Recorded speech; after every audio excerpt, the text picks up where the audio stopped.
Magandang araw. Ako po si Melissa, 45 anyos, lokal na taga-Bais Negros Oriental. Itong kwentong ibabahagi ko ay nangyari po mahigit 2 taon na ang nakararaan. Bali kasagsagan ng COVID-19 noon. Marahil sa panahon natin ngayon, mahirap nang paniwalaan ang salitang barang.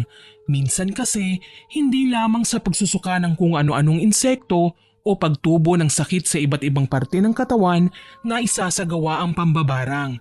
May mga magagaling sa gawain nito kung saan kaya nilang bigyan ang taong kinamumuhian nila ng karamdaman na hindi napapagaling ng mga simpleng remedyo at gamot mula sa makabagong medisina. Ang nakakasindak pa, naaagnas na ang kanilang kalamnan kahit buhay pa ang kanilang katawan. Para lubos po ninyong maintindihan ang aking kwento, sisimulan ko po sa mga panahong kabibili lamang namin ng malawak na lupain mula sa isang kakilala. Bilang mag-asawa, nakagawian na namin ng aking mister na pag-usapan ng mga bagay-bagay patungkol sa magiging pag-usad ng aming ikinabubuhay. May 3 kaming anak, nasa kolehiyo ng isa, high school naman ang 2. Magastos magpaaral sa panahon ngayon, kailangan talaga todo kayod ang bawat magulang may pangsuporta lang sa pangangailangan ng aming mga anak. Natuwa ako nang makabili kami ng lupain sa isang kakilala. Ang lupain ito ay titulado, kaya hindi mahirap asikasuhin maging sa paglilipat ng pangalan. Bukod pa ron, may pinirmahan kaming kasunduan tungkol sa bentahan ng lupain, kaya nang mabayaran na namin ang mga kailangan bayaran, pinasimulan na ng aking mister ang pagpapatrabaho. Tubo ang aming pangunahing produkto sa Negros, kaya naman ito din ang aming pinagkukuhanan ng pangkabuhayan. Naging maayos ang una naming ani, nakapagtanim pa kami kaagad. Kung siswertihin ka nga naman, mahal, doble o triple ang kikitain natin sa pagkakataong ito. Talaga mahal, naku siguradong makakapagsimula na tayo nito ng panibagong negosyo. Nagbibilang kami ng perang natanggap namin sa pinagbentahan ng aming pananim na tubo ng mga sandaling yon. Habang nagkakatuwaan kaming mag-anak, inanunsyo ni Andy na may sobra sa kinita namin. Tuwang ibinalita ko ito sa aking anak na si Lara. Anak, narinig mo yon? Sabi ng papa mo, mukhang mabibili na natin ang pangarap mong cellphone. Ano, kailan mo balak papuntahin ang papa mo sa bayan? Talaga, ma? Pa? Naku, sana po may malinaw na camera naman. Hindi po kasi ako makapag-vlog ng maayos kapag malabo ang kami. Oo naman. Basta ang usapan natin, magtutulungan tayo dito sa bahay. Sasamahan mo ang mama mo palagi dito sa loob. Huwag na munang gagala, ha? Naglipa na ang sakit ngayon. Baka makasagap kayo ng bakterya. Kailangan namin ng mama mo ng katulong sa tubuhan. Alam mo naman na hindi natin ito pwedeng pabayaan. Opo, mama, papa. Hindi sa pagmamalaki, nakapag-harvest kami ng 10 truck ng tubo sa unang ani. Umaasa po ako na mas madadagdagan pa yun ngayon. Kada sumasahod po kasi kami, nagdadagdag kami ng punla ng tubo na may mas magandang klase para mas dumami ang aming pananim. Mas maraming ma-harvest, mas malaki ang perang matatanggap. Kahit bataunan lang kaming nagkakapera, nagagamit namin ang aming sobrang halaga sa ibang bagay. Pinag-iisipan naming ipuhunan, ibili ng mga dagdag na kagamitan at nagbubukod din ng mga pang-tuition ng panganay ko sa kolehiyo. Nagagawa namin ito ng maayos dahil nagtutulungan kaming mag-anak. Sa katunayan niyan, marami ang natutuwa sa amin. Huwaran daw kaming pamilya. Magandang gawing modelo sa bawat mamamayan sa aming bayan. Hindi kasi kami nagpapadaig sa anumang pagsubok na dumadating sa amin. Kaso nga lang minsan may mga problemang dumarating nang hindi namin inaasahan. Hapon yun nang umuwi si Lara galing sa pagkuhan ng kanyang module sa eskwelahan. Humahangos ang dalagita. Nagtaka na lang ako kasi pagkapasok niya sa pinto, dumiretso siya kaagad sa kusina at kumuha ng tubig sa pitsyel. Marahas na uminom. Nilapitan ko siya. Napansin din kami ni Andy, kaya naman maging siya ay napalapit na din sa amin. Anong nangyari sa'yo, anak? Bakit ka humahangos? Ma, alam niyo po bang pumanaw na po si Aling Lydia? Nakasalubong ko po ang ilan sa mga kaanak niya. Pupunta po sila sa bahay ng matanda. Ha? Sigurado ka? Ano naman daw ang sakit ni Aling Lydia? Inatake daw po sa puso. Kung naagapan, baka po natulungan pa. Kaso lang, nag-iisa lang po siya sa bahay kaya hindi siya naisugod kaagad sa ospital. Ay, kawawa naman ang matanda. Mahirap nga naman talaga ang walang kasama. Baka naman anak nagbibiro lang sila. Sigurado po ako ma, nasa bahay nga niya yung nag-iisa niyang anak na babae Mukhang galit, kausap yung ilang kapitbahay natin. Ganun ba? Kawawa naman si Aling Lydia. Sa bagay, una-unahan lang ang paglisan. May edad na si Aling Lydia at marami nang nararamdaman sa kanyang katawan. Kaya hindi na ako magtataka kung hindi na niya kinayang sakit na meron siya. Hayaan mo, pupunta ako sa burol niya mamaya para makiramay. Pwede mo ba akong samahan, Andy? Oo naman, mahal. Sasamahan kita. Naging malapit na din sa atin si Aling Lydia. Tayo ang unang pinupuntahan ng ginang kapag may mga mahalaga siyang desisyon na gagawin Tinuring na din niya tayong mga anak. Ma, sasama din po ako sa inyo ni Papa. O siya, basta siguraduhin mo na may sinaing na tayo bago makaalis, ha? Opo. Kinagabihan nga, sinamahan ako ng aking mag-ama sa bahay ng yumaong si Aling Lydia. Marami ng tao nang dumating kami roon. Binati ko ang ilan sa mga kapitbahay. Nakipag-usap at sumilip sa kabaong ni Aling Lydia. Nakita kong payapa na siya sa kanyang kinahihimlayan kaya sigurado ko masaya na siya sa kung saan man siya naroon ngayon. Nilapitan ko ang kanyang nag-iisang anak na si Auring. Hindi ko siya personal na kilala. Simula kasi nang mamulat ako sa lugar namin, wala na talaga si Auring dito sa aming lugar. Bali, hiwalay si Aling Lydia sa asawa niya at napunta sa poder ng ama si Auring. Ngayon lang naparito ang babae nang mamatay nga ang kanyang ina. Maganda si Auring kahit may edad na kagaya ko. Tahimik na babae, kumikibo lamang kapag tinatanong, may pagka-strikta. Gayunpaman, wala akong dapat na ikabahala sa paglapit sa kanya. Wala naman akong issue laban sa babae. Tinapik ko ang kanyang balikat na ikinalingon niya sa akin. Nakikiramay kami sa pagkamatay ng nanay mo, Auring. Kilala mo ako? Ipinagtanong ko lang naman sa mga kamag-anak niyo ang pangalan mo. Ngayon ka lang kasi namin nakita Ako nga pala si Melissa. Pamilyar sa akin ang pangalan mo. Kung hindi ako nagkakamali, kayo ang nakabili sa lupang ibinenta ng aking ina? Ah, oo, kami nga. Tumango lang si Auring kahit gusto kong magtanong kung bakit. Naisip ko, wala naman yata sa lugar na pag-usapan namin ang tungkol sa lupaing nabili namin mula sa yumaong si Aling Lydia, lalo na at kamamatay lamang nito. Ang ginawa ko, nanatili na lamang ng ilang sandali at nakipag-usap ako sa iba pa naming kakilala. Naiilang kasi ko kay Auring. Pagsapit ng hating gabi, umuwi na kami ni Lara at Andy. Lumalamig na ang gabi, mahal. Hindi tayo pwedeng magpahamog. Tama ka, agahan na lang nating bumalik bukas. Mabuti na lang Sabado na kinaumagahan. Walang pasok ang mga bata sa online class nila.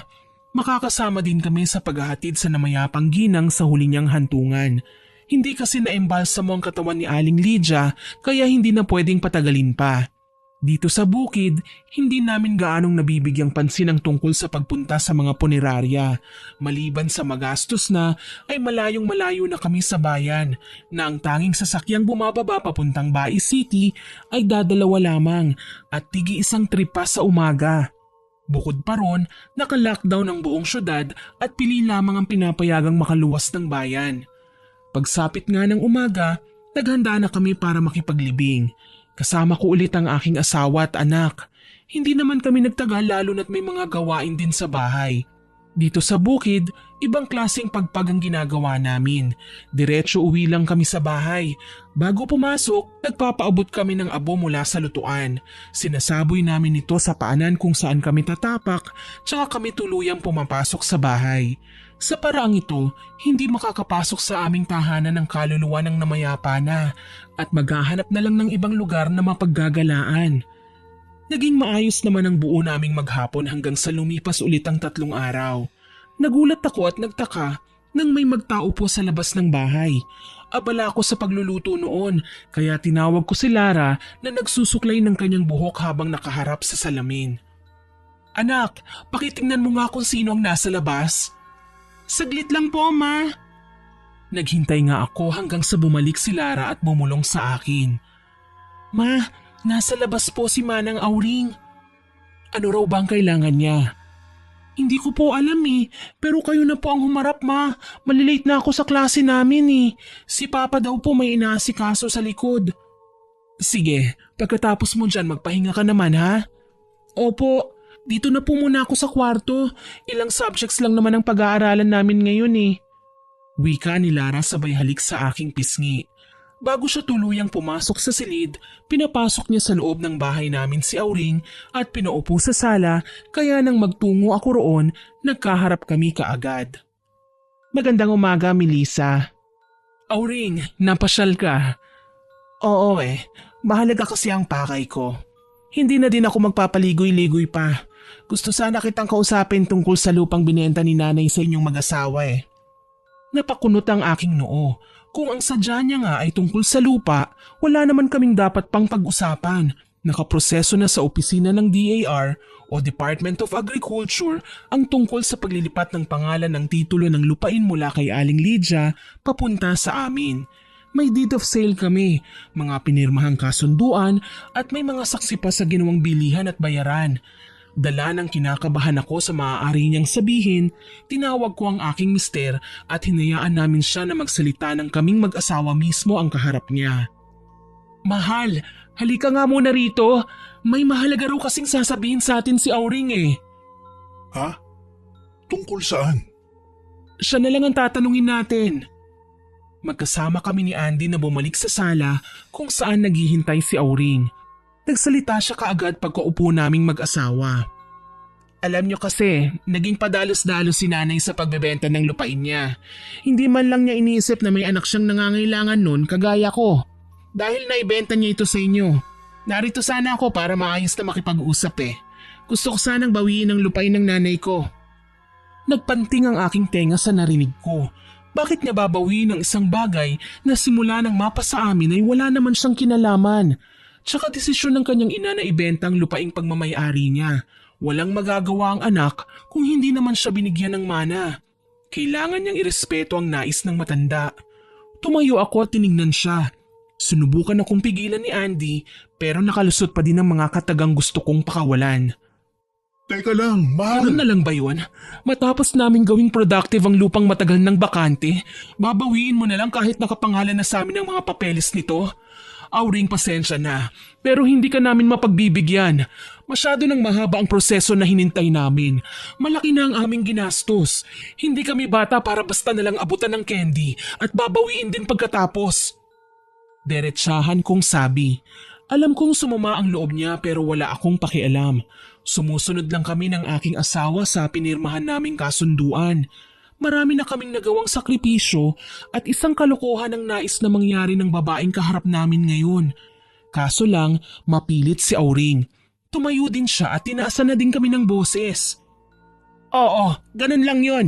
Alam niyo kung bakit? Nagkamali kayo sa pagbili ng lupain namin. Matanda na ang nagbenta. Porque alam niyong hindi na kaya ni nanay na trabahuhin ang lupa niya, binili niyo naman kaagad. Inabuso niyo ang nanay ko Sinamantalin niyo ang pangangailangan niya ng pera. Oo naman, sinamantala namin ang pangangailangan niya ng pera. Naghahanap din kami ng ikabubuhay, kagaya ng nanay mo, Auring. Ilang taon na ba siyang nag-iisa sa bahay niya? Siguro nga buong buhay na niya, wala na siyang kasama. Bakit noong mga panahong kailangan niya ng pera, nung nauubusan na siya ng pagkain, pinadalhan mo ba? Kinumusta mo ba kung ayos lang siya? Kung nagkakasakit ba siya? Plastic ka rin Kung hindi nga lang namatay ang nanay mo, hindi ka rin namin makikilala Para sa kaalaman mo lang, Auring si Aling Lydia ang kusang lumapit sa amin para ibenta ang lupain niya. Hindi kami ang nag-alok sa kanya. Singhal ko na ikinagulat niya maging ng aking asawa. Sinigurado ko na hindi na sila makakasingit sa sasabihin ko. Alam ng lahat na maldita ako, pero lumalabas lang yon kapag nauunahan ako. Sa puntong yon, hindi ko na kayang maging magiliw sa kanya. Tutal naman, pagkailang talaga ang first impression ko sa kanya. Mukhang maangas ka magsalita, Melissa. Oy, sandali lang. Huwag kayong magtalo rito. Ikaw, Auring, konting respeto naman sa may bahay ko. Baka nakakalimutan mo, nasa baluarte ka namin ngayon. Ipinaglalaban ko lang ang karapatan namin, Auring. Kung ikaw ang nasa lugar namin, sigurado naman ako na gagawin mo din ang lahat.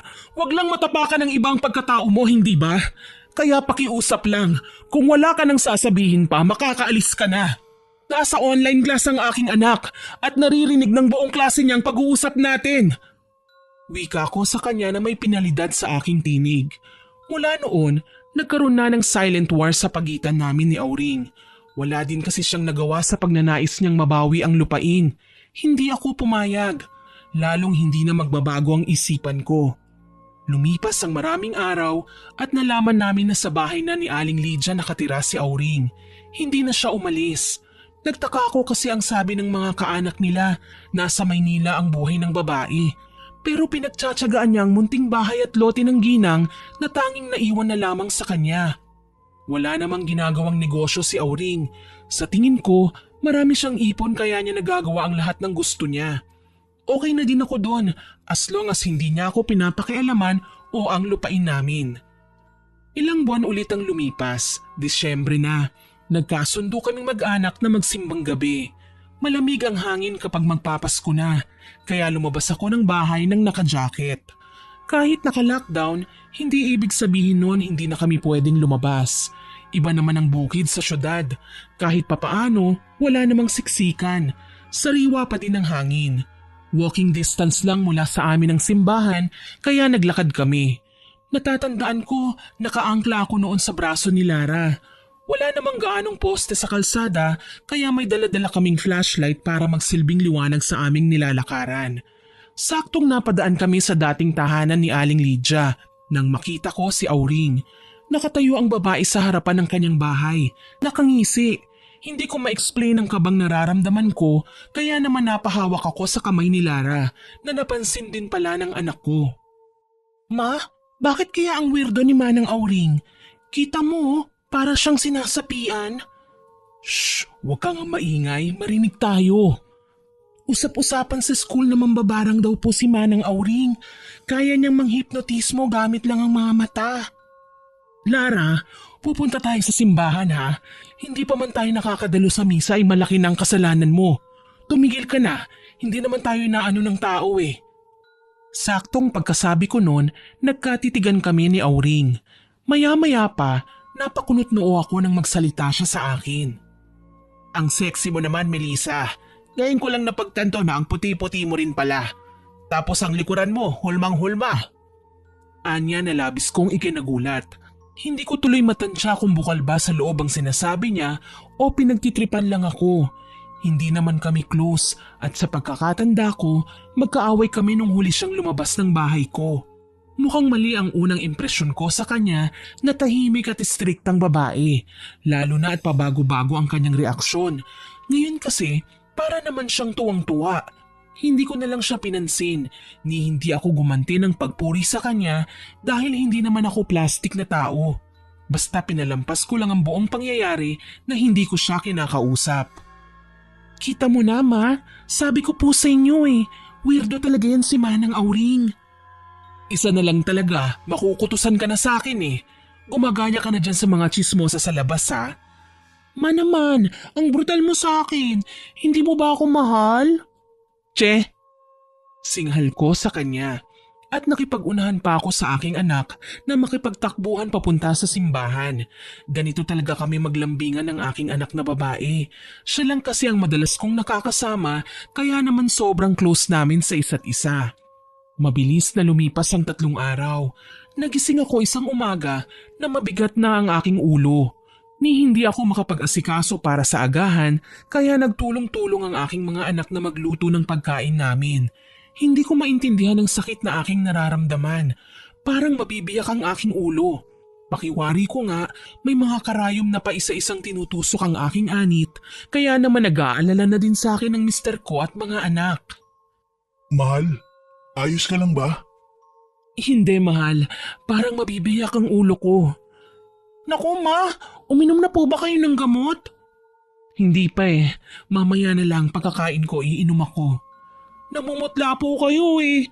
Huwag mo na akong pansinin ha. Siya may pasok ka pa, hindi ba? Hindi ka pa yata naliligo eh. Ma, nagpaalam na ako kay teacher. Hindi po ako mag-o-online ngayon. Babantayan ko po kayo. Tsaka wala na din kaming exams eh.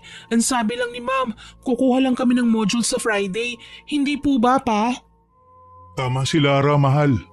Hayaan mo na siyang bantayan ka at maghahanap muna ako ng gamot para sa'yo. Anak naman eh.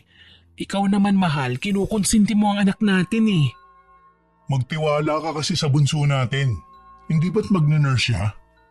Mama, okay na po yun. Sa akin po muna kayo makinig. Anak, hayaan mo na kasi kung magpahinga na lang ha. Pumasok ka na. Ako na po magbabantay sa inyo. Tsaka para namang lalabas talaga ako ng bahay. Sa screen lang ng phone lang naman ako nakaharap. Nakausap ko na po kasi si ma'am kaya wag na po kayong makulit. Pilit talaga ni Lara. Kapag ganyang desidido na siya sa kanyang gagawin, hindi ko na talaga makukumbinsi pa ang aking anak na sundin ang gusto ko. Kaya hinayaan ko na lang siya at nahiga ako sa kama. Alam ko naman na mamayang pag-uwi ni Andy, may dala na siyang gamot para sa akin. Kalaunan, nahimbing ako. Kahit sa aking pagtulog, ginagambala ako ng sakit ng aking ulo. Naglalakad pa raw ako sa lupaing binenta sa amin ni Aling Lydia nang lapitan ako ni Auring. Hindi raw siya nakasimangot sa aking panaginip. Sa katunayan, may dala siyang bandihado na may lamang umuusok na nilagang manok. Melissa, mabuti at nandito ka lang pala. Halika, may dala akong pagkain para sa'yo. Ano? Bakit mo ako bibigyan ng manok? Hindi naman tayo in good terms ah. Melissa, kalimutan mo na kasi ang hindi natin pagkakaintindihan. Matagal na yun eh. Hanggang ngayon ba naman galit ka pa rin sa akin? Halika, subuan kita. Hindi raw ako umangal nang subuan niya nga ako. Ginamit pa niya ang mga kamay para himayin ang isang buong manok hanggang sa kakaunti na lamang ito. Nang maubos ko nga ang pagkain, nagising naman ako. Tanghali na at pinagpapawisan ako ng sobra. Parang totoong-totoo ang panaginip ko. Pagkatapos noon ay halos manlupaypay na ako. Ni hindi na ako makausap ng matino ng aking anak. Kaya naman natataranta niyang tinawag ang asawa kong tiyempo na kadarating lang din. May dala siyang gamot na binili mula sa butika sa baryo. Ito ang kadalasan kong iniinom sa tuwing may binat ako. Akala nga namin ganun lang ang nararamdaman ko. Pero yung ininom kong gamot, 30 minutes lang na tumalab. Nagsimula ulit akong atakihin ng sakit ng ulo and this time, nagno-nosebleed na ako. Diyos ko ma, may dugo ang ilong mo. Pa, tulong po, si mama. Ha? Mahal, ano nangyari? Si mama, nagdurugo ang ilong niya. Kumalma ka anak. Ako nang bahala sa mama mo ha. Huwag ka nang mag-alala. Baka po kasi nabagok si mama pa. Wala naman akong natatandaan na nahulog ako o nabagok. Alam niyo naman na ingat ako sa bawat galaw ko dito sa bahay. Bakit po kayo nagkaganyan? Dadalhin na po ba kayo ni Papa sa ospital? Huwag niyo akong dadalhin sa ospital. Magiging okay din ako. Alam niyo naman na kahit ibang sakit ko, sasabihin kaagad ng mga doktor na may COVID ako. Pero ma, baka po kasi kung ano na yan eh. Huwag mo na ngayon anak, please. Kailangan ko lang magpahinga. Anak, halika na. Hayaan na muna natin ang mama mo. Wika ni Andy at iniwan na nga nila ako sa kwarto. Uminom ulit ako ng gamot. Nilinis ko ang aking ilong. Maya-maya pa, nararamdaman kong umeepekto na ito. Ipinikit ko ang aking mga mata at muling sinubukan na matulog. Kung kailan malapit na akong mahimbing, tsaka naman ako nakaramdam ng pangangati ng balat. Dito na ako hindi mapakali. Literal na kinamot ko ang kate hanggang sa mawala ito. Pero naging kapalit nun ang pamumula naman. Nagsimula sa itsura na tila barashes hanggang sa magkaroon ng gasgas. Yung mga gasgas ay namaga hanggang sa nagkaroon ng hiwa, kaya naman kahit makating makati at gustong gusto ko ng kalmutin ay pinigilan ko ang aking sarili. Rubbing alcohol ang ginamit kong pananggala sa abala. Kaso lang, ang akala kong pamatay sa germs ay mas lalong lumala. Bawat sugat na nalikha ng aking pagkamot, naging mamasa-masa, maladkit at may amoy. Dito na ako naalarma. Kinikilabutan akong tinawag si Lara. Lara! Anak! Anak! Halika nga muna rito! Humahangos naman kaagad na dumating si Lara. Ma? Bakit po? Anak, nasaan ang papa mo? Pakisabi sa kanya kailangan na naming magpa-check up. Hindi na maganda tong nararamdaman ko. Oo po ma. Papa! Si mama! Bakit nagkakagulo kayo? Mahal, hindi ko na alam kung anong nangyayari sa akin. Tulungan mo ko. Tana, teka lang at magbibihis ako. Lara, ihanda mo mga gamit ng mama mo. Opo, Papa! Dinala ako ng aking mister sa sentro sa baryo. Labis ko na lang talagang ipinagpapasalamat na may ganoon kaming facility dito sa probinsya. Kapag sa bayan kasi kami dumiretso, baka i-confine ako sa ospital lalo na at kasagsagan nun ng paglaganap ng COVID-19 sa buong bansa. Nagpa-check up kami para malaman kung ano nga bang nangyari sa akin. Wala naman kasi kung history ng allergy sa kahit na anong pagkain. Gayunpaman, binigyan ako ng antibiotics ng doktor. Aniya, marahil may pinahid akong lotion o kahit na anong oil na nakapag-trigger ng pangangati. Sa parting yun, inamin ko na may bagong biling lotion ako na ginagamit. Ngayon lang siguro nagkaroon ng side effects ang aking ginagamit. Yun nga lang, wala raw itong kinalaman sa matinding pananakit ng aking ulo. Niresetahan naman ako ng pain reliever bago kami nagpasyang pauwiin. Pagdating sa bahay, nag-aalalang sinalubong kami ni Lara. Kumustang check-up mo po, Ma? Ayos lang naman, anak. Mabigat lang ang ulo ko, pero sana wag nang lumala. Maupo ka muna, mahal. Kukuha lang ako ng tubig. Salamat, mahal. Ma, alam niyo po ba? Nagpunta si Manang Auring dito kanina. Hinahanap ka. Talaga? Ano raw ang kailangan? Hindi po sinabi, pero babalik daw siya mamaya. Tumango na lamang ako at pumasok na sa kwarto. Sumunod naman sa akin si Andy at inabutan ako ng tubig para uminom ng tabletang inireseta ng doktor. Kaiinom ko lang ng gamot pero yung ulo ko parang mabibiyak na naman. Hindi ko tuloy alam kung paano ba ang gagawin para mapakalma ang kirot. Nagsisimula na din akong mahilo kapag nanatiling nakatayo o nakaupo. Kailangan talaga humiga ako. Kinahaponan, dumating nga si Auring. May dala siyang kung anong mainit na pagkain na nakalagay sa bandehado. Melissa, may dala ako para sa'yo. Nagtaka ako, hindi kami malapit ni Auring. Wala ding dahilan para makipagkaibigan ako sa kanya, lalo na't alam kong pinag-iinteresan niya ang lupa namin. Kaya pinrangka ko kaagad ang babae. Teka nga lang, Auring, bakit umaasta kang malapit sa akin? Wala lang, naisip ko. Nakakapagod kasi mabuhay sa mundo ng may taong hindi kasundo. At saka wala naman sigurong masama sa ginagawa ko, hindi ba? Sa ibang tao wala, pero kung nanggaling sa'yo, duda ko riyan. Hindi ako plastic na tao, Auring. Hindi ako ang tipo na mamimilit at pagsisiksikan ng sarili ko, magustuhan lang ng lahat. Sus, ang dami mo namang sinabi. Hinatdan lang naman kita ng pansit. Birthday ko kasi ngayon eh. Wala akong kasalo kaya naisip kong mamigay na lang. Tsaka hindi lang naman ikaw ang dinalhan ko eh. Ibang kapitbahay din natin. Hindi na ako nakasagot sa kanyang sinabi. Ayokong magduda pero mabigat ang loob ko sa kanya. Tahimik ko na lang na tinanggap ang binigay niya pero tumanggi na akong makipag-usap pa ng mas matagal.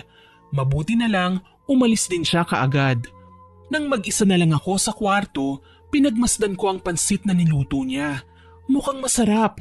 Dala ng hindi ako nakakain ng maayos kaninang umaga, nilantakan ko na ang pagkain ng walang nakatingin sa akin. Nabusog naman ako at nakontento sa lasa. Pero kung alam ko lang, sana pala hindi ko nakinain ang putahing yun. Sana hindi na ako tumanggap ng kahit na ano mula kay Auring. Isang linggo lang ang lumipas, mas lumala ang aking kalagayan. Madalas akong magsuka, mahilo, sumasabay pa ang pangangati ng balat ko. Lalong napagtanto ko na may kung anong kakaiba nga sa akin nang maramdaman kong tila may insektong gumagapang sa loob ng tenga ko at doon na nananatili. Halos hindi na ako nakakatulog ng maayos sa gabi. Balisa ako at hindi mapakali. Sobrang laki na ng aking ipinagbago simula noon. Namayat ako, namumutla, walang ganang kumain. Wala akong ginagawa sa loob ng bahay pero pagod na pagod ako. Tuloy, nagiging madalas ang pagliban ni Lara sa online class. Anak, bakit hindi ka na naman pumasok? Gusto ko lang po kayong bantayan eh. Pero anak, nagpaalam naman po ako sa teacher, ma. Siyempre po mas mahalaga ka kaysa sa ibang bagay. Maliban pa doon, hindi rin naman ako makakapag-concentrate sa klase dahil nasa inyo po ang isipan ko. Napangiti ako at niyakap ko ang aking anak. Hindi ko alam kung ano ang nagawa kong kabutihan at binigyan ako ng mababait na supling. Ang aking anak na lalaki, madalas tumawag, kinakamusta ang aking kalagayan. Nakastay siya ngayon sa boarding house sa Dumaguete dahil hindi na siya nakaabot sa mabilisang biyahe nang mag-lockdown ng syudad. Ang isa pang kuya ni Lara, inabala naman ang sarili sa pag-aasikaso ng aming tubuhan. Siya ang naging katulong ng aking asawa para huwag mapabayaan ng taniman. Isang araw, natuwa kami ng mga nakang alaga naming baboy. Nasa 14 ang biik nito kaya naman kailangan naming asikasuhin sa pagkain. Dahil may sakit ako, si Mr. na muna ang nag-alaga. Nagbibigay ng pagkain at naglilinis ng kulungan. Kaso lang, hindi maiiwasang may mahahalagang lakad siya na kailangang puntahan. Kami ulit ni Lara ang naiwan sa bahay. Kahit nanghihina, pinipilit ko ang aking sarili na kumilos. Anak, nabigyan mo na ba ng pagkain ng inahing baboy? Opo ma, nabigyan ko na po.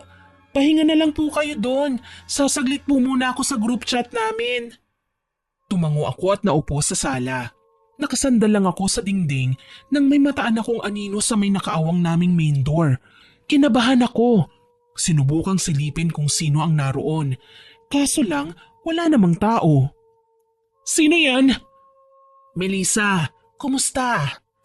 Napatalon ako sa gulat nang makita ang biglaang paglapit sa akin ni Auring. Tinititig-titigan niya ako. Siya pala ang anino na natatanaw ko sa labas. Anong ginagawa mo rito? Ito naman oh, parang hindi tayo magkapit-bahay niyan eh. Chill ka lang. Wala akong panahon makipaglokohan sa'yo. Pwede ba umuwi ka na? Teka, mukhang namayat ka, Melissa. At nanlalalim ang mga mata mo. Ano bang nangyari sa'yo? May dinaramdam ka, no? Aniya na mas ikinasakit ng aking ulo. Buti na lang, lumabas ng kwarto si Lara at naabutan niya si Auring. Kita niya sa aking muka ang pagdurusa, kaya naman siya na ang kumausap sa babae. Manang Auring, pasensya na po ha. Hindi kasi maganda ang pakiramdam ni mama eh. Baka po pwedeng tsaka nyo na po siya kausapin? Ang arte nyo naman, para sandali lang eh. Hindi pa po kasi kaya ni mama na makipag-usap eh. Sana naman makaintindi kayo. Tinaliman niya kami ng tingin. Alam kong hindi niya nagustuhan ang ginawa ng anak ko na pagtataboy sa kanya. Kaso lang hindi ko mapigilan si Lara. Nang makaalis nga ang babae, kaagad niyang sinara ang pinto. Ayos lang po ba kayo, ma? Ayos lang ako, anak. Salamat. Alam niyo po, ma, nagdududa ako kay Manang Auring. Magpatingin na po kaya kayo sa manggagamot. Yung mga mananambal lang, kasi po ilang tableta na ang nabili ni Papa, hindi naman kayo gumagaling. Feeling ko kahit ang doktor, hindi matatanggal yung karamdaman niyo. Napansin ko nga eh. Sa tingin mo ba, alam ng mga kapitbahay natin ang nangyayari sa akin? May mga nagtatanong po, pero sinasabi lang namin ni Kuya, may mahalaga kayong ginagawa. Maraming salamat sa pagtatakip niyo sa akin, anak ha. Bilib talaga ako sa iyo. Napaka-advance mong mag-isip. Binilin po kayo sa akin ni Papa, kaya kailangan ko kayong asikasuhin, ma. Tsaka wala naman po akong ginagawa eh. Alangan naman pong hayaan ko na lang kayong api-apihin ng kung sino lang. Sambit ni Lara. Nang mga sandaling yun, gusto ko nang umiyak ng matindi. Todo alaga sa akin ang aking mga anak at asawa pero hindi ako naging totoo sa kanila. Hindi nila alam na bukod sa sakit sa ulo at pangangati, may iba pa akong nararamdaman. Minsan akong nagsuka ng napakaraming bagay na hindi ko akalaing lalabas sa bibig ko kagaya ng dahon. Kung minsan, nagsusuka ako ng dugo na may halong buhangin. Wala akong sinabi sa kanila dahil ayaw kong mag-alala sila.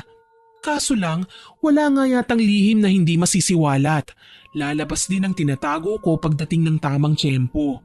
Lalo na at isang araw, sa kalagitnaan ng aking pagsusuka, kasama ko ang aking asawa.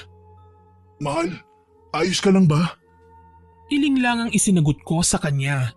Sobrang hirap na ako. Ni hindi ako makalabas ng bakuran man lang dahil sa labis na panghihina ng aking mga binti. Ang nakapagpataranta kay Andy ay nang makita niyang dugo naman ang sinusuka ko pero may napasamang iilang durog na uod. Diyos ko, Saan galing ang mga ito, mahal? Hindi ko alam, mahal. Pero hindi ko na kaya. Hirap na ako. Kailangan na kitang dalhin sa manggagamot. Kailangan malaman na natin ang totoong nangyayari sa'yo. Nanginginig niyang sambit. Napatango na lamang ako at pinakinggan siya habang tinatawag si Lara. Ang dalaga ko namang anak kay bilis na nakarating.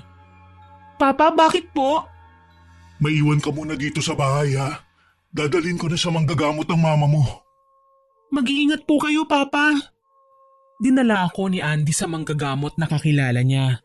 Tinawas at binigyan ng langis na pwede ko raw ipahid sa apektadong parte ng aking katawan, lalo na sa pangangati. Akala ko gagaling na ako ng tuluyan. Pero sa bawat pagkakataong nakakauwi na kami sa bahay ay umaatake ulit ang aking karamdaman. Minsan, nahuhuli na ako ni Andy na umiiyak sa hindi maipaliwanag na sakit na aking nararamdaman. Mahal, nag-aalala na ako sa'yo. Ano ba talagang nararamdaman mo? Hindi ko na alam, mahal. Ako man naguguluhan na din. Nandidiri na ako sa bawat bagay na naisusuka ko. Huwag kang mag-alala. Hahanap ulit tayo ng ibang manggagamot. Naging masigasig kaming mag-asawa sa paghahanap ng manggagamot na pwedeng makapagpagaling sa aking karamdaman. Kapag lumalabas ako ng bahay, patago, balot na balot ang katawan. Halos hindi na nga ako nagpapakita sa aming mga kakilala eh. Ayaw kong malaman nila na malubha ako dahil baka pagchismisan na naman ako. Nakakarating na kami sa malalayong barangay para lang makahanap ng taong matutukoy ang sakit ko. Pero isa sa mga kapitbahay namin ang nagduda. Anak ko mismo ang kinausap niya. Nang makauwi nga kami ni Andy mula sa malayong paglalakbay, sinalubong kami ni Lara. Ma, nakausap ko po pala ang kapitbahay natin. Sabi niya, kung naghahanap daw tayo ng manggagamot, wag na daw po tayong lumayo. Bakit alam ba nila, anak? Hindi naman po. Kahit daw ilihim ko sa kanila, nababasa daw nila ang kilos natin. Pero wala naman daw po tayong dapat na ipag-alala. Hindi nila ipapaalam sa ibang nangyayari sa inyo. Salamat naman kung ganon. Sino ba ang manggagamot na sinasabi nila, anak? Si Mang Doming po. Lihim lang po palang pagiging albularyo niya. Kakaunti lang po ang nakakaalam. Nagkatinginan kami ni Andy. Kilala si Mang Doming sa aming lugar bilang normal na manghihilot lang ng pilay. Nang malaman namin ang tungkol sa panggagamot niya, nagliwanag ang aking muka. Maaga pa naman at kailangan ko na talagang makahanap ng resulta. Kaya naman niyaya ko kaagad ang asawa ko na umalis. Hindi naman kalayuan ang bahay ng lalaki. Ilang bloke lang mula sa amin. Pagdating namin sa bahay nila, nakatanaw na sa may pinto ang matanda. Tuloy kayo, Melissa. Inaasahan ko kayo na darating ngayon. Ha? Talaga ho? Alam ko kung ano ang kailangan niyo sa akin. Huwag kayong mag-alala. Gagaling ka, Iya. Heto, tanggapin mo. Isuot mo yan at wag na wag mong huubarin. Iniabot niya sa akin ang isang pulseras. Nagulat ako sa bilis niyang umasikaso sa amin. Hindi pa nga kami nagsasambit ng tao po, pinapasok na niya kami. Wala pa man akong nasasabi sa aking sitwasyon, may ibinigay na siya kaagad sa akin. Mang Doming, tungkol po sana sa nararamdaman ko. Teka, huwag kang maingay. Kahit saan ka magpunta, naririnig niya ang sinasabi mo. Hayaan mo ako nang pumunta sa bahay niyo. May mga gagawin lang muna ako rito, pwede ba? Ay sige na, mauna na kayo. Susunod ako. Sige po. Nagtataka man sa kinikilos ni Mang Doming, wala kaming nagawa ni Andy kundi ang sumunod. Suot ang pulseras ay umuwi kami sa bahay at tahimik na naghintay sa kanya sa loob. Sa sala, panay ang dungaw ko sa may bintana. May napapansin akong bulto ng kung sinong babae sa likod ng malaking puno ng sampalok sa tapat ng aming tahanan. Parang kami ang sinisilip. Bigla kasing nagtatago kapag tinitingnan ko. Wala noon ang mga bata. Pagdating kasi namin kanina, nagpaalam si Lara na magpapasama sa kuya niya na kukuha ng module. Nakamotor sila kaya alam kong hindi si Lara ang nasa likod ng nasabing puno. Mahal, nakikita mo ba yung aninong nasa tapat? Oo, mahal. Sino kaya yan? Kanina ko pa nga napapansin Kinikilabutan ako sa kanya. Gusto mo lapitan ko? Sa labis naming pagkagulat, nagsalita na si Mang Domeng sa may pinto. Bigla siyang sumabat sa usapan naming mag-asawa. Huwag ninyong lalapitan ng babae. Tuloy ho kayo, Mang Domeng. Salamat. Nagpresenta si Andy na ipaghanda kami ng makakain. Siya ang tumao sa kusina. Kilala naman namin ng matanda, kaya kampante ako na kausapin siya ng kaming dalawa lang. Nagulat ako nang maglabas ng tila lalagyan ng Vicks Vaporub si Mang Domeng sa kanyang dalang bag. Tinanggal ang takip nun at pinahira ng aking noo, palad at likod pati natalampakan. Habang ginagawa niya yun, panay ang usal niya ng mga katagang hindi ko matukoy kung anong klaseng lengguwahe. May inilabas siyang itlog at bato. Ipinuwesto ito sa sahig kung saan hindi matatamaan ng liwanag.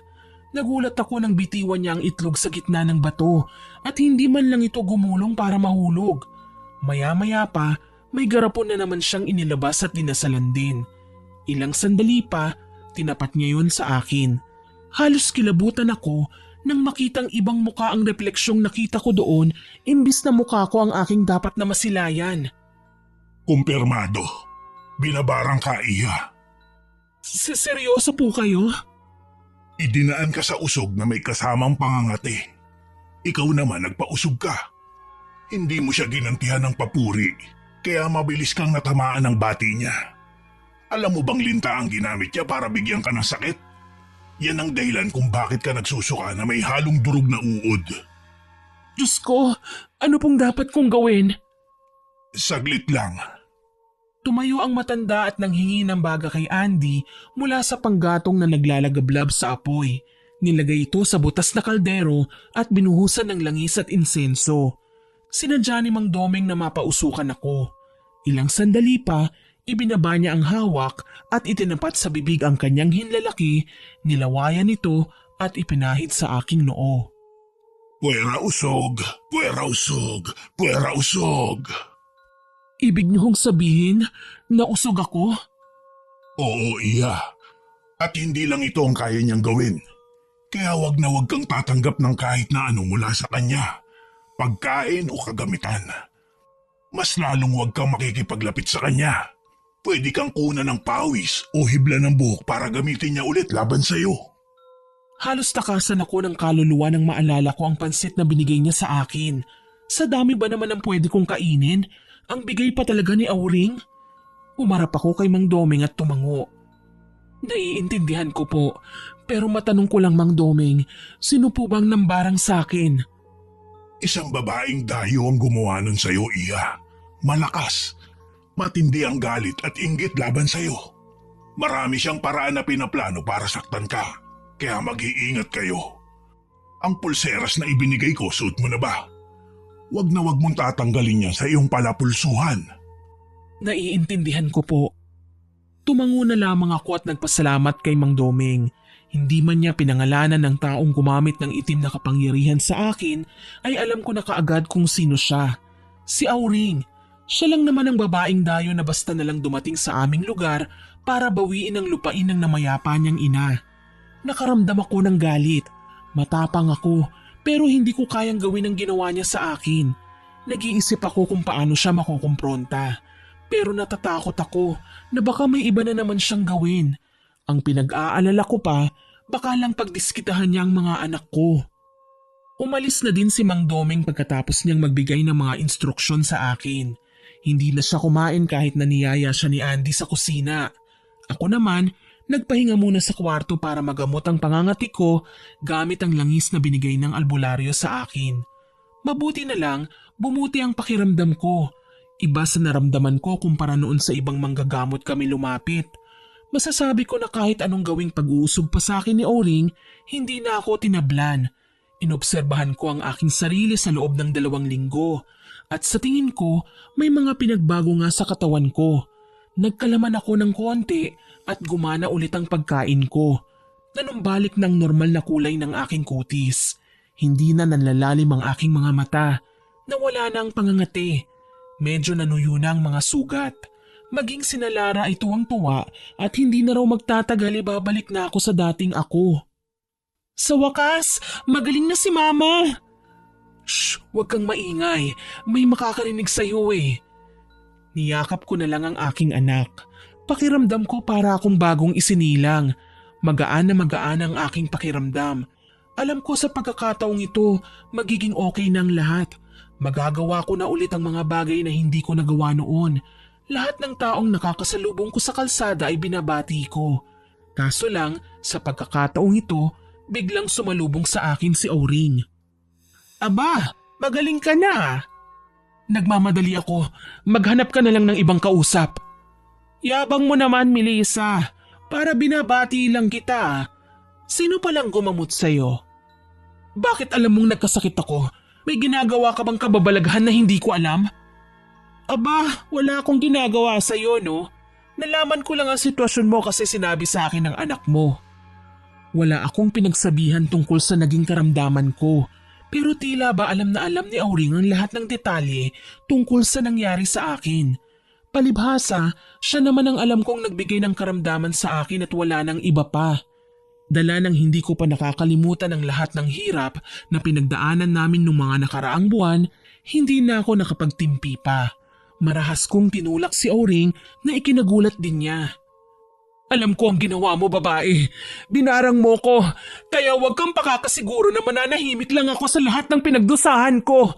O baka namang gusto mong ipagkalat ko sa lahat ng tao yung sikreto mo nang kuyugin ka naman ng mga tao. Masama ang mambintang ha. Wala akong ginagawa sa'yo. Kapag kaharap nga ako, wala. Pero kapag nakatalikod ako, may ginagawa ka. Tapos ngayon, nagmamaang-maangan ka? Ha, ang kapal ng mukha mo. Dala ng bugso ng aking damdamin, hindi ko na nagawa pang kumalma. Iniangat ko ang aking kanang kamay at sinampal siya ng pagkalakas-lakas. Nagulat si Auring sa aking ginawa. Gayunpaman, hindi ako nakaramdam ng pagkakonsensya. Nagpambuno na nga kami ng tuluyan sa tabi ng kalsada nang gumanti ng pananakit sa akin si Auring. Hayop ka? Nananakit ka talaga? Ikaw ang hayop, haliparot ka, inggitera, walang magawa sa buhay. Mayaman ako, wala akong dapat na ikainggit sa'yo. Ah, talaga? Bakit babawiin mo ang lupa namin? Wala ka nang pakialam pa doon. Anak ako, malaki ang pakialam ko. Pero hindi na nga yun sa'yo kung hindi ka ba naman gaga? Halos hindi na nga mapuknat ang kalmot, hilahan ng buhok at sampalan habang salitan lang kami sa pagkakasakitan. Hindi talaga ako pumayag na madaganan niya ako, kaya naman pumulot ako ng buhangin at sinaboy ko sa mga mata niya. Ah! Hayop ka, Melissa! Ang mata ko! Yan ang dapat sa mga mambabarang na kagaya mo. Sana mabulag ka na. Sinira mo ang buhay ko. Pagbabayaran mo ang ginawa mo sa akin. Bakit? Sa akala mo ba natatakot ako sa'yo? Ha? Nagkakamali ka! Tangkang ibabagsak ko na ang nadampot kong bato sa ulo niya nang humahangos na inawat kami ni Andy. Bakas ang gulat at sindak sa kanyang muka nang makita ang ginawa namin ni Auring. Mahal, ano ba naman to? Bakit kayo nagsasabunutan? Pinagtitinginan na kayo, hindi pa rin kayo nagpapaawat? Hindi ba kayo nahihiya? Aniya kaya napatingin ako sa paligid. Marami ng tao ang nakikiusyoso sa amin. Taas noo akong tumayo at sinamaan si Auring ng tingin. Hinding-hindi ako hihingi ng tawad sa ginawa mo. Sa katunayan, kulang pang ang ganti ang pagsabunot ko eh. Ayos lang, Melissa. Bakit? Sa akala mo ba, mananahimik lang din ako? Masaya akong magkaroon ng kalaban na gumaganti. Ngumisi ng kay Rimarim si Auring. Hindi ko alam kung bakit nagmumukha na siyang demonyo habang nakatingin sa akin at natutuwa. Dinuro ko siya para mabawasan ng konti ang aking kaba. Subukan mo. Kapag may nangyaring hindi maganda sa akin, huwag mo nang aasahan na magiging tahimik pa ang buhay mo. Tama na, mahal. May nakapagsumbong na kay chairman. Baka mapabarangay ka pa. Awat sa akin ni Andy. Magkaagapay kaming pumasok sa bahay at binaliwala ang bulungan ng mga nakikipag-usyoso. Alam kong ayaw ng aking asawa na makita kaming nakikipag-away ng mga kapamilya niya sa labas ng bahay. Pero hindi ko na talaga maawat ang sarili ko. Feeling ko, napaka-unfair kung hindi ko mapagbubuhatan ng kamay ang sino mang nais na tumira sa akin ng patalikod. Bakit ba kasi kailangan akong idaan sa barang? Kung hinayaan niya ako makipagbasag ulo na lang sa kanya noon pa lang, siguradong masasabi ko na patas naman ang laban. Mahal, hindi mo dapat pinatulan si Auring. Anong gusto mong gawin ko? Hayaan na lang siyang kutsain ako? Hindi naman pwede yon. Pero hindi pa rin magandang tignan na nakikipag-away ka, mahal. Baka makita ka ng mga anak natin. Ano na lang ang sasabihin nila? Ayokong umabot sa puntong gagayahin nila ang mga pagkakamali natin dahil sa akala nila yun ang tama. Pwede naman nating kalmahan lang, di ba? Alamigin natin ang sitwasyon. Pasensya na mahal, nadala lang ako ng sitwasyon. Pakiramdam ko kasi pinagtatawanan niya ako kapag hindi ako nakatingin. Parang malaki na ang lamang niya sa akin at hindi ko matanggap na pinagkakatuwaan niya lang ako. Lahat naman kasi ng ginagawa ng isang tao, may kapalit yan, mahal. Kung nakagawa tayo ng masama sa kapwa, asahan nating masama din ang balik nun sa atin. Pero kung hayaan natin siya na sirain tayo, wag na nating patulan. Siya pa din ang magdurusa sa epekto ng kanyang ginawa. Huwag kang bababa sa level ng tinuturing mong kaaway. Niyakap ko si Andy at nagpasalamat. Alam kong tama naman siya eh. Masyado lang akong naapektuhan ng init ng ulo ko kanina. Umaasa ako na magiging okay din ang lahat. Matuling lumipas ang ilang buwan. Kasabay ng pagsusumikap kong makalimutan ang ginawa ni Auring ay ang pagsisipag naming mag-asawa sa tubuhan. Hindi ko na siya pinapansin. Kahit na palagi ko siyang nakakasalubong, wala na akong sinasabing kung ano laban sa kanya. Kaso lang, nakakairita din ang ginagawa niyang pagtitig sa akin. Hindi siya maawat sa katitingin na para bang ginagawaran niya ako ng sumpa. Isang araw, nagsasampay ako ng nilabhang kong damit sa labas nang matanaw ko na naman siyang nakatayo sa tapat na kalsada at pinagmamasdan ako. Ano na naman kaya ang gagawin niya? Ay, bakit ko ba siya iniisip? Hindi na niya ako masasaktan pa. Matagal ko na siyang kinalimutan at hindi na dapat alalahanin pa. Wika ako sa aking sarili. Nagpatuloy ako sa aking ginagawa hanggang sa mapansin ko na lang si Auring na may hawak ng maliit na laruan. Sa tingin ko ay manika. Binubulungan niya yon kaya naman napailing ako.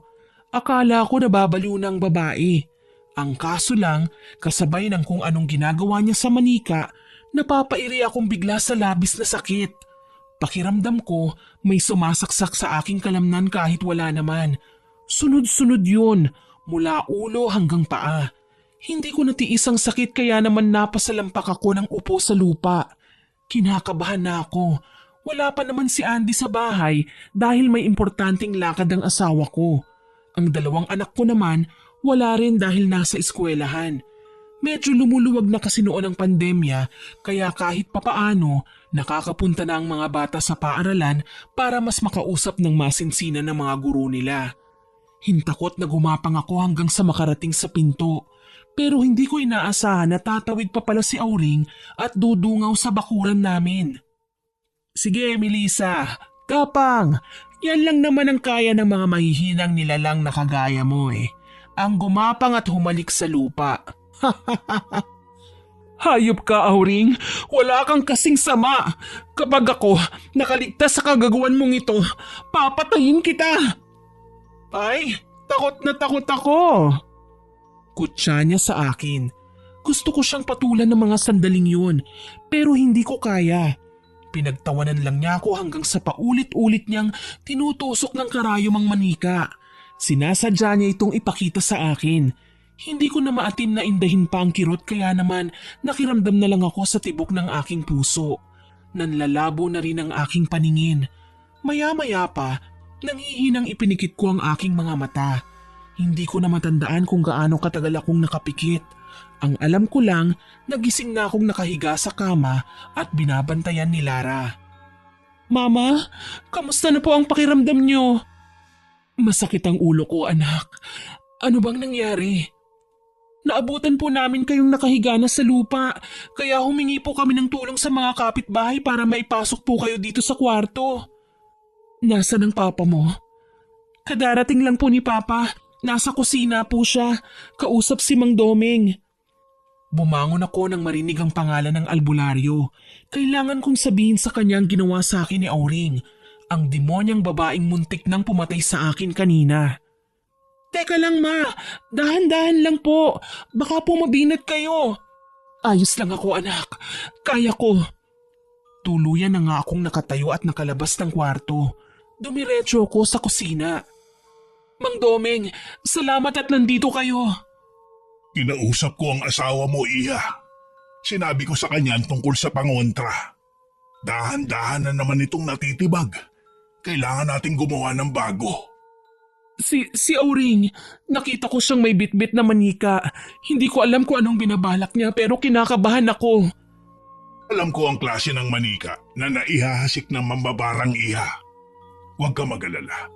Gagawa tayo ng paraan para matigil si Auring sa kasamaan niya. Puno ng pag-aalala na napayakap ako kay Andy. Hindi ko maiwaglit sa isipan ang takot na hatid ng ginawa sa akin ni Auring. Malinaw na gusto niya akong patayin. Pero sa puntong ito, hindi ko naman siya magagawang ipapulis. Baka ako pa ang mapagkamalang baliw. Walang maniniwala sa akin kapag sinabi kong mambabarang si Auring na ilang beses na niya akong sinaktan. Oras lang ang lumipas nang magsisigaw ako sa sakit ng aking tiyan. Gayon na lang ang pagkataranta ng buo kong pamilya nang makita ang naging sitwasyon ko. Lumolobo ang tiyan ko sa bawat sandaling napapansin ko ito. Napaiyak ako sa labis na takot. Iba ang nararamdaman ko sa loob ng aking katawan. Parang may nagsisigalawang nilalang sa aking tiyan na hindi ko mawari kung ano. Pero hindi ako nawalan ng pag-asa. Sinikap kong tatagan ang aking sarili. Dahil dito, naging mas malalim at malawak pa ang pananampalataya ko sa Panginoon. Iyak na lang ng iyak sina Lara at Andy dahil sa naging sitwasyon ko.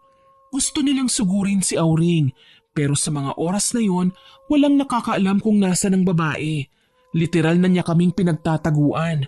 Ako man ay natatakot, pero wala akong balak na isuko ang buhay ko sa kadiliman.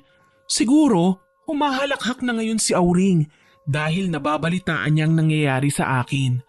Gayunpaman, nakikita kong ginagawa ni Mang Domeng ang lahat, mapagaling lamang ako. Papa, gagaling pa po ba si Mama? Bakit parang mas bumibilis ang paglaki ng tiyan niya? Teka, magdasal na lang tayo anak. Hindi pababayaan ng Panginoon ang mama mo. Naririnig kong wika ng aking mag-ama.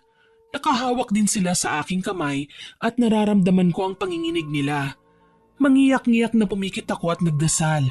Naririnig ko ang pag-usal ni Mang Domeng ng mga ritual. Maya-maya lang, naramdaman kong pinahiran na ng matanda ng langis ang aking tiyan.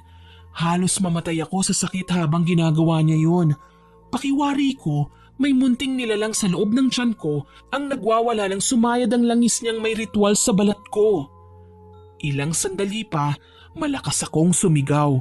Kasabay ng pagsayaw-sayaw ni Mang Domeng habang pinapalo ako ng mga dahon na hawak niya. Unti-unti ko namang naramdaman ang pagliit ng tiyan ko. Tila lobo na dahan-dahang nauubusan ng hangin hanggang sa manumbalik sa dati.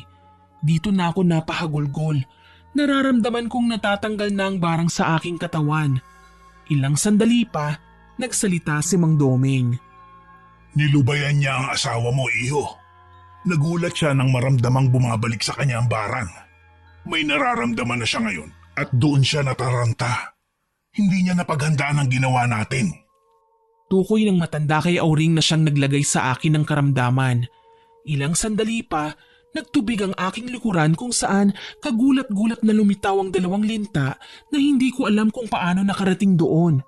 Marahil ang mga yon ang nanggambala sa tiyan ko kaya lumobo at lumaki na parang puputok na. Napaiyak naman si Andy na kaagad lumapit sa akin at niyakap ako. Salamat, Panginoon ko. Salamat niligtas niyo po ang asawa ko. Mahal, ligtas na ako. Lumiit na ang tiyan ko. Ibig sabihin, hindi siya nagtagumpay. Mama, pinakinggan ni Papa Gad ang dasal natin. Hindi niya po tayo pinabayaan. Walang imposible sa kanya, anak. Lalo na kung mula sa puso ang pagdarasal natin sa kanya. Isa pa, wala namang masamang gawain na magtatagumpay laban sa kabutihan. Palagi mong tatandaan yan. Naging maayos naman ang pakiramdam ko ng gabing yon. Buong akala ko talaga mamamatay na ako. Mabuti na lang hindi nataranta si Mang Doming at talagang ginamot niya ako sa abot ng kanyang makakaya. 1 linggo lang akong nanatili sa kama. Pagkatapos, nagagawa ko na ulit na tumayo. Hindi ko kailanman inisip na mapupunta sa peligro ang aking buhay dala ng kasakiman ni Auring. Hindi ako sumuko. Sa halip, lumaban ako. Sa tuwing makikita ko si Auring na sobrang sama na ang tingin sa akin, hinahayaan ko lang siya. Nagdarasal ako para sa kaligtasan ko at ng aking pamilya. Hindi ako papayag na saktan kami ng babaeng basta na lang darating sa buhay namin para guluhin ang aming mundo. Akala ko noon titigil na si Auring pero may ginawa siya na hindi ko kailanman mapapalagpas. Yon ay nang maging ang anak kong si Lara ay idamay niya sa kanyang pinaggagawa. Nagising kami isang araw na may mga pakpak ng hindi namin kilalang insekto sa higaan ng aking anak. Ang sabi ni Lara, nagliliwanag raw ang mga yon sa dilim at tumatama sa kanyang balat. Kakaiba po ang nararamdaman ko kagabi, Mama. Hindi ako makatulog. Balisang-balisa po ako. Hindi ko naman kayo magawang gisingin kasi alam ko na kagagaling nyo lang din po sa tubuhan. Pero ang mga insekto, saan ang galing? Basta na lang po silang dumating dyan, Mama. Akala ko nga po alitap-tap eh. Diyos ko, masama ang kutob ko. Kailangan tong malaman ni Mang Doming. Ipinaalam ko kaagad ang nangyari nang makapunta ako sa bahay ng albularyo. Nanlalaki din ang kanyang mga mata, puno ng pagkabahala. Mukhang hindi pa tapos ang mambabarang sa panggugulo sa inyo, Iya. Pati mga anak mo at asawa, balak niyang saktan. Para saan pa? Matagal na namin siyang iniwasan. Hindi na namin siya pinakikialaman. Tama ka. Pero ang mambabarang ay likas na masama, Melissa. Marami silang kayang gawin, makapaghiganti lang. Wala din silang pakialam, umabot pa sa taon ang kanilang paghihintay. Makaganti lang. Dapat ko na yatang sisihin ang aking sarili, Mang Doming. Dahil sa katigasan ko ng ulo, pati anak ko, nagagawan na ni Auring ng masama. Hindi ako papayag na ipahamak niya pati ang anak ko.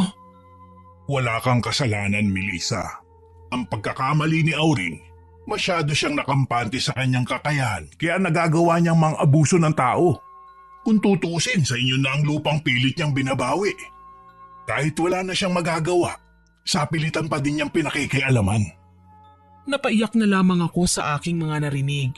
Alam ko naman na ang mga ginagawa ko, maging ang pinaniniwalaan ko ay tama. Ngunit ano ang laban ko sa taong may nalalaman sa kapangyarihan ng kadiliman?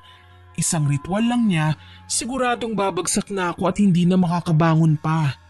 Gayunpaman, kailangan kong gumawa ng mga sakripisyo. Sabihin mo sa akin, Mang Doming, ano po ba ang kailangan naming gawin? Pakiusap, sabihin niyo po sa akin, hindi ako papayag na may mangyaring masama sa pamilya ko. Isasagawa na natin ang rebuelta o palipad hangin.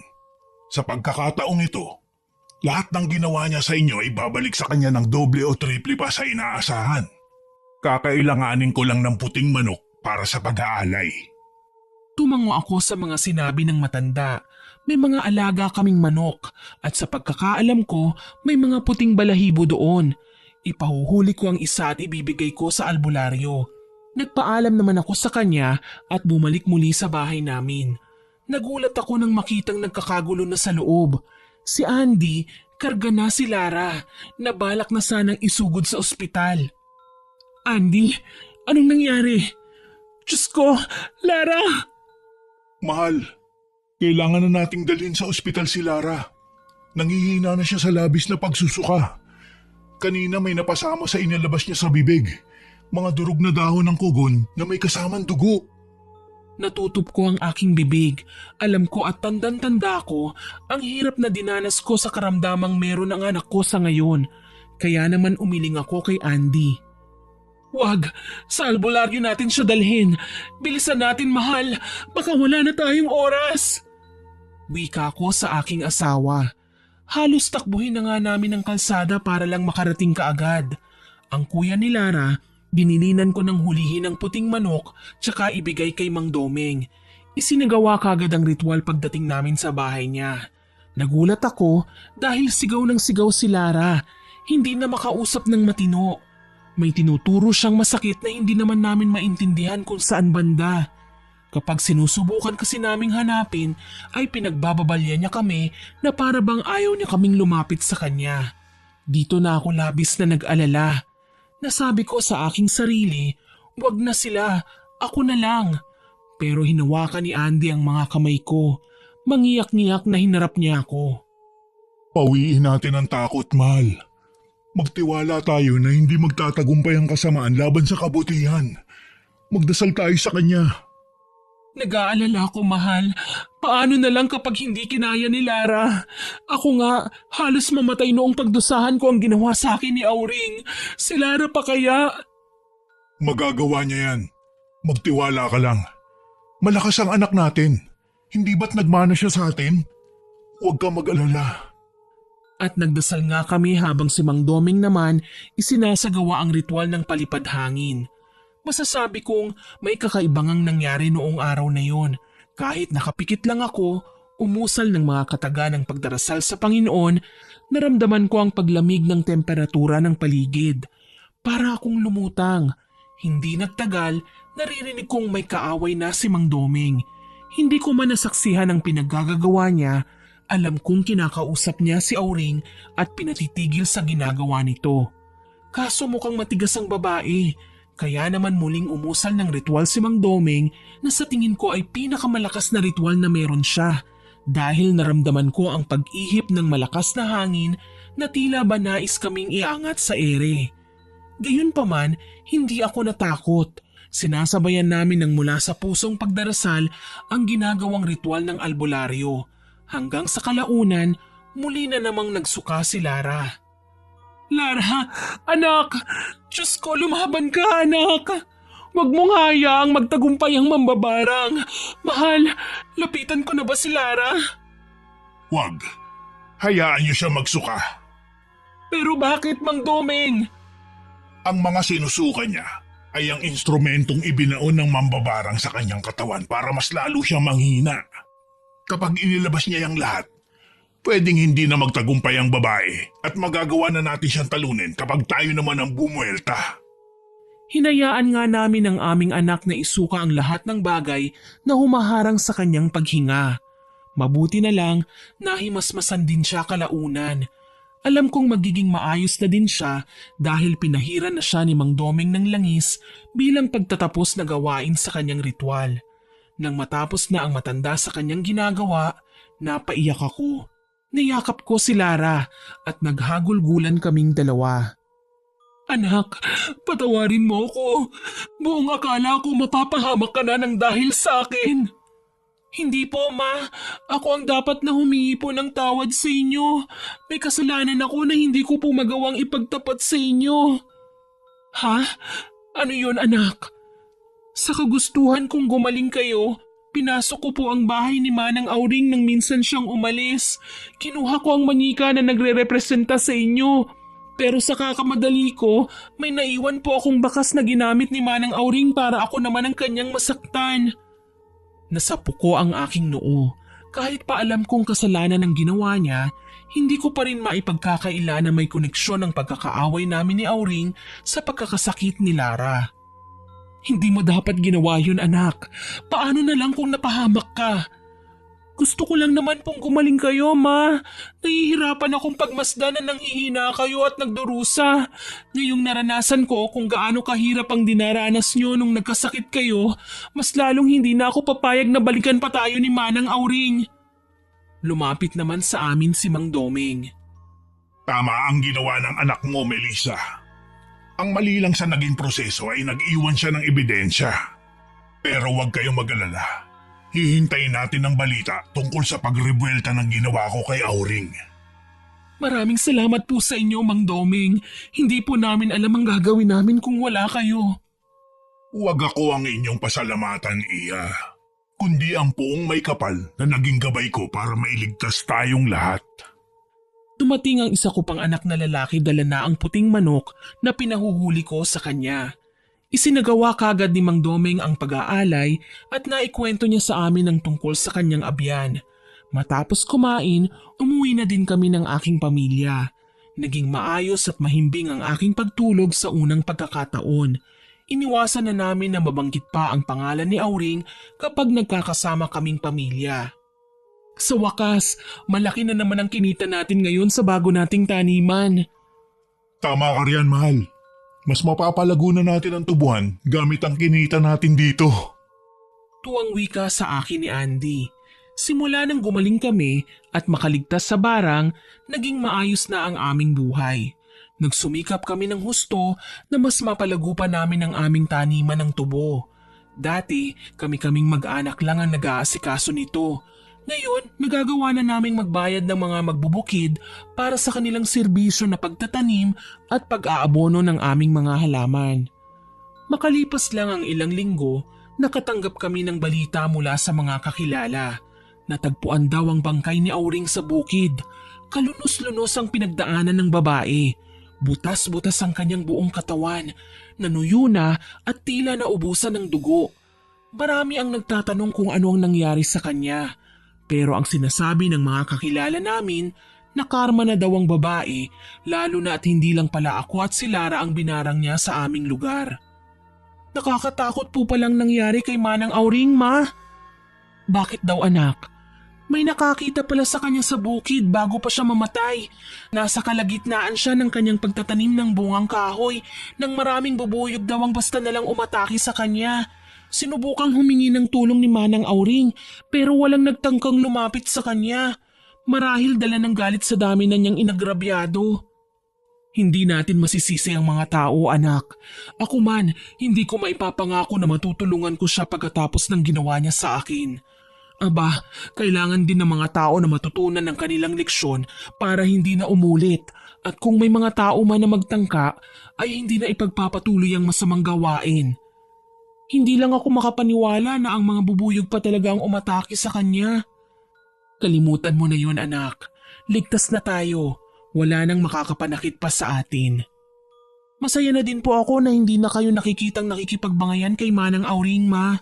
Palagi kasi akong natatakot para sa inyo eh. Kung saan man nanggaling ang mga bubuyog na umatake sa kanya, labis akong nagpapasalamat.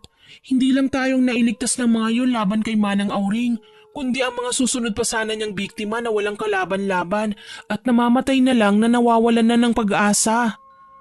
Ngumiti lang ako at hindi na nag-ingay pa. Alam ko naman kung anong totoong nangyari kay Auring eh. Si Mang Doming ang gumawa nun sa pamamagitan ng palipad hangin. Naipaliwanag na sa akin ng albularyo na ang mga kagaya nila ay may kakayahang manggamot pero hindi kayang mambarang. Ang magagawa lamang nila para makaganti sa kagaya ni Auring ay magpalipad hangin. O kung sa term naming babanggitin, ito ay isumbalik. Sa pamamaraan na yon, lahat ng karamdaman na ibinigay sa amin ng mambabarang ay babalik sa kanya at triple pa ang kanyang magiging pagdurusa. Ang nasabing mga bubuyog ay mga utusan mismo ni Auring. Ginagamit niya ang mga ito para makapanakit ng tao. Pero dahil nga bumaliktad ang mga ito, siya na ang napiling biktimahin bilang ganti sa lahat ng kanyang mga ginawa. Tunay na walang maidudulot na mabuti ang inggit kahit kanino. Magtagumpay man sila sa unang laban, hindi ibig sabihin ay hindi na sila matatalo sa huli. Totoo ang karma. Ito lang, sapat na para parusahan ng isang masamang tao.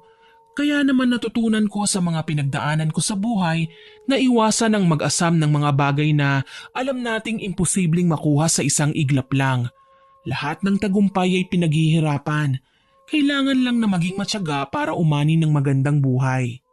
Sa ngayon, sa LGU na po ako nagtatrabaho. Ang aking asawa na ang nag-aasikaso ng aming pataniman habang nagpapatuloy naman ang aking mga anak sa pag-aaral. Patuloy ang buhay, kailangan magsumikap para maabot ang mga pangarap. Hanggang dito na lamang po. More power po sa inyong channel at God bless.